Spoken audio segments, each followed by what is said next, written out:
Hi hello నమస్తే welcome to plus TV. ఈరోజు మనతో పాటు సీనియర్ జర్నలిస్ట్ అలాగే హైకోర్టు అడ్వకేట్ అయిన మహమ్మద్ షఫీయుద్దీన్ గారు ఉన్నారు. ఒకసారి మాట్లాడదాం. ఏపీ పాలిటిక్స్ అనేది అంటే ఎలక్షన్ ముందు నుంచి ఎలక్షన్ తర్వాత రెండు సైడ్లు కూడా ఇప్పుడు హాట్ టాపిక్గానే ఉన్నాయి. మొన్న జరిగిన ఈవెంట్ ఏదైతే వాళ్ళు కల్చరల్ ప్రోగ్రామ్గా పెట్టుకున్నారో అది కూడా హాట్ టాపిక్గా నడుస్తుంది. సో ఒకసారి మాట్లాడదాం సార్ తోటి.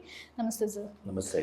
సో మనం చూసుకుంటే ఇప్పుడు ఏపీ పాలిటిక్స్ మీకు అవగాహన ఉంది, అలాగే ఇటు తెలంగాణ పాలిటిక్స్ రెండు సైడ్ డీలిమిటేషన్ అనేది ఇప్పుడు తెలంగాణ వైపు బాగా వినిపిస్తుంది. సో దీని గురించి ఏంటంటే అటు బీఆర్ఎస్ కాంగ్రెస్ ఈ రెండు సైడ్స్ అంటే అటు తమిళనాడు నుంచి కూడా మంచి ఫోర్స్ వినిపిస్తుంది. సో అసలు ఈ డీలిమిటేషన్ అంటే ఏంటి, అసలు ఈ ప్రాసెస్ యాక్చువల్గా క్లాస్ 334 ఆఫ్ నవశక్తి అధ్యాయం బిల్లు ఏందో ఆ బిల్లు ప్రకారం అయితే డీలిమిటేషన్ అనేది ఎఫెక్ట్ కావాలి. అయితే ఈ డీలిమిటేషన్ ఆల్రెడీ 4 సార్లు మన దేశంలో జరిగింది. ఇది 1952లో ఆ యాక్ట్ ప్రకారం, 1963లో, 73లో, 202లో. ఆ తర్వాత ఏమైందంటే ఇందిరాగాంధీ ఈ డీలిమిటేషన్ కొన్ని రోజుల పాటు ఆపేశారు.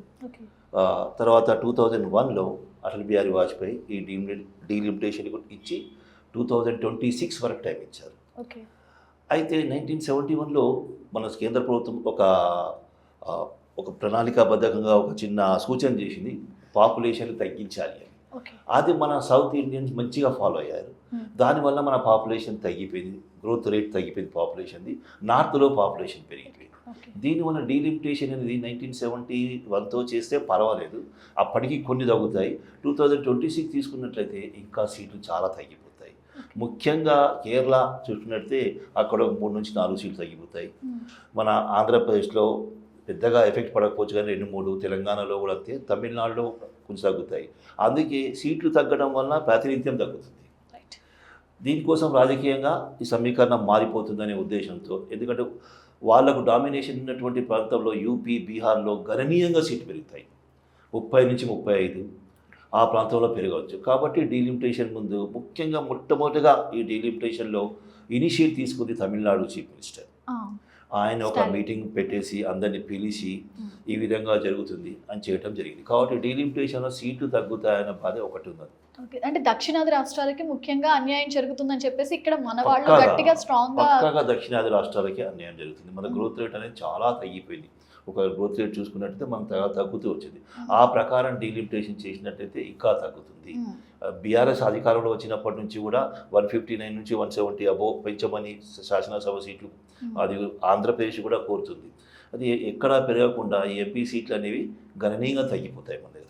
అంటే 25 సంవత్సరాల పాటు దీన్ని ఆపేయాలని చెప్పేసి కూడా బయట, అంటే ఒక 25 సంవత్సరాలు ఈ డీలిమిటేషన్ అనేది ఉండకూడదని చెప్పేసి కూడా బయట పార్టీలు కొంచెం దీని మీద ఇష్యూ చేస్తున్నట్టుగా కనిపిస్తున్నాయి. కానీ యాక్చువల్గా ఇది ఆగే ఉంది, 2001 నుంచి ఆగి ఉంది. ఇప్పుడు 2026 దాటితే మళ్ళీ యాక్ట్ తేవాల్సి వస్తుంది. ఆ ఉన్న యాక్ట్లో వాడుకోవాలని చెప్పేసి కేంద్ర ప్రభుత్వంలో పాలిస్తున్న పార్టీని చూసినట్లయితే ఈ మన సౌత్ ఇండియాలో వాళ్ళకి ప్రాతినిధ్యం పెద్దగా లేదు కాబట్టి ఇక్కడ ఎఫెక్ట్ అయినా తమకు అక్కడ మంచి జరుగుతుందని ఒపీనియన్ ఉందేమో.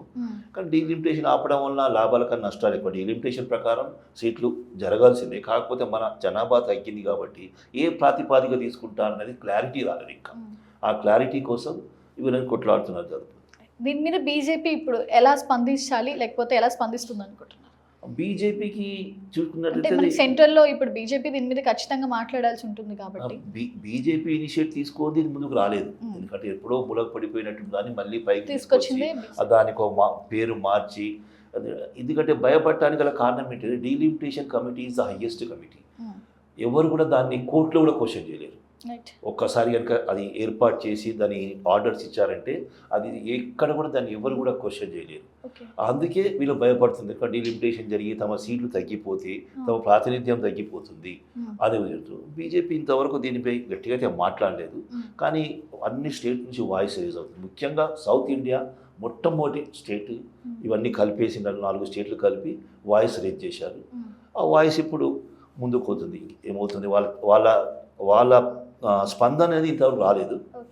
అంటే తమిళనాడు సీఎం స్టాలిన్ ఇప్పుడు దీని మీద కొంచెం గట్టిగా మాట్లాడుతున్నట్టు కనిపిస్తుంది. తమిళనాడు సీఎంఏ ముందు జాగ్రత్త పడింది. ఎందుకంటే తమిళనాడు 2-3 ఎఫెక్ట్ నుంచి తమిళనాడు ముందుకు వస్తుంది, డైరెక్ట్గా పోరాటానికి సిద్ధమవుతుంది. హిందీ వాళ్ళు దేనైనా భరిస్తారు, కానీ హిందీ రుజుదామంటే మాత్రం ఎట్టి పరిస్థితులు భరించింది. ఇటీవల జరిగిన హిందీకి కానివ్వండి, దాని తర్వాత ఈ విధంగా జరుగుతుంటే దాడులు తమను ఉద్దేశం చేస్తున్నారేమో అనే ఉద్దేశంతో తాను ఒక్కనే పోరాడితే లాభం లేదనే ఉద్దేశంతోనే ఆయన అన్ని పార్టీలు కలుపుకొని ఈవెన్ మన చీఫ్ మినిస్టర్ గారు కూడా దానికి అటెండ్ అయ్యారు. తర్వాత ప్రతిపక్షాల నుంచి కేటీఆర్ కూడా, తర్వాత మన కాంగ్రెస్ అధ్యక్షుడు మహేష్ గౌడ్ గారు దానికి హాజరయ్యారు. కాబట్టి ఆయనే ఒక స్పందన లేపాడు. అయితే దానికి జవాబుగా ఇప్పుడు లోకల్గా ఎంపీలు కొంతమంది చెప్తున్నారు దానివల్ల నష్టం ఏమీ లేదు, కానీ నష్టం ఉంది. సౌత్ ఇండియన్స్ చూసినట్టయితే మన సీట్లు తగ్గే అవకాశం ఉంది. సో మొత్తానికి డీలిమిటేషన్ అనేది ఇంతకు ముందు నుంచి కూడా స్టార్ట్ అవ్వలేదు. ఇప్పుడు 25 సంవత్సరాలు వరకు ఆపాలన్నా ఇంతకు ముందు కూడా స్టార్ట్ అవ్వలేదు కాబట్టి మొత్తానికి ఇది కరెక్ట్ కాదు అంటారు. అని కాదు, వాళ్ళు ఇస్ బార్ 400 అనే ఒక నినాదంతో వచ్చారు, రాలేకపోయారు. కాబట్టి నార్త్లో తమకు సీట్లు పెంచుకుంటే తమ కాస్త ఇండిపెండెంట్గా ప్రభుత్వం ఏర్పాటు చేసే ఉద్దేశం ఉందేమో. I'm not sure that one. ఆ ఉద్దేశం ఉందేమో, లేదా ఇన్ని సంవత్సరాలుగా డీలిమిటేషన్ కాలే కాబట్టి జనాభా ప్రతిపాదనగా సీట్లు పెంచాలనే ఉద్దేశం ఉందేమో. ఏ ఉద్దేశమైనా దీన్ని 2026 వరకు ఈ యాక్ట్ తీసుకొచ్చి ముందుకు పోవాలి, లేకపోతే మళ్ళీ పార్లమెంట్లో వాళ్ళు యాక్ట్ చేయాలి. అది ఆల్రెడీ మూలకు పడిపోయింది, కోల్డ్ స్టోరేజ్లో ఉన్నదాన్ని మళ్ళీ ఇప్పుడు బయటికి తీసుకురావడం జరిగింది యాక్చువల్గా. Right. Thank you so much sir. అంటే యాక్చువల్గా డీలిమిటేషన్ అనేది ఇప్పుడు ఎలా అయిపోయిందంటే కొంతమందికి కొంత అవగాహన ఉండొచ్చు, లేకపోవచ్చు. బట్ ఏంటంటే ఇప్పుడు పాలిటిక్స్ వైజ్గా చూసుకుంటే ముఖ్యంగా తెలంగాణలో నిజంగానే ఎన్నో ఇష్యూస్ ఉన్నాయి. ఆ ఇష్యూస్కి తోడు ఇప్పుడు డీలిమిటేషన్ ఏం చేస్తారు, దక్షిణాది రాష్ట్రాలకి ఎక్కడ అన్యాయం జరుగుతుందో అని చెప్పేసి ప్రజలు గట్టిగా మాట్లాడుకుంటున్నారు ఈ విషయంలో. డీలిమిటేషన్ వల్ల తెలంగాణకు పెద్దగా అన్యాయం జరగకపోవచ్చు, 1-2 సీట్లు అంతకు మించి లేదు తెలంగాణ, ఆంధ్రాలో. ఎక్కువ నష్టపోయేది కేరళ, తమిళనాడులో కూడా ఉన్న 39 దగ్గర ఉండొచ్చు. Right. Thank you so much sir.